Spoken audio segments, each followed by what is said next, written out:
Hello everyone, মোয়ের cooking এক্সপ্রেসের সকলকে welcome. এটা আমার ফার্স্ট ভিডিও। প্রথম সবকিছু সবারই স্পেশাল থাকে, তাই আমি ভাবলাম বাঙালির মোস্ট ফেভারিট বাসন্তী পোলাওই শেয়ার করা যাক। চলো দেখে নেওয়া যাক রেসিপিটা।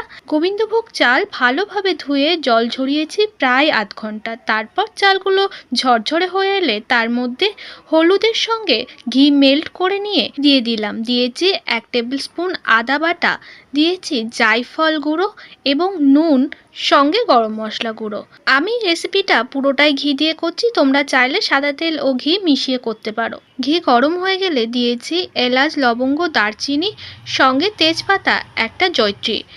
দিয়েছি চালগুলো ভালো করে নেড়েচেড়ে ওপর থেকে ছড়িয়ে দিলাম কাজু কিশমিশ। যেই কাপ মেপে আমি চাল নিয়েছি তার ডবল জল ইউজ করতে হবে। আমি এখানে 1 কাপ গরম জল, 1 কাপ দুধে ভেজানো কেশর ব্যবহার করেছি। দিয়েছি ফ্লেভারের জন্য কটা কাঁচা লঙ্কা, অবশ্যই চিনি। নেড়ে চেড়ে আমি গরম গরম কষা মাংসের সাথে সার্ভ করেছি। পোলাও তোমাদের কিসের সাথে খেতে ভালো লাগে অবশ্যই কমেন্টে জানাতে ভুলো না কিন্তু। আজকের মতো বাই বাই।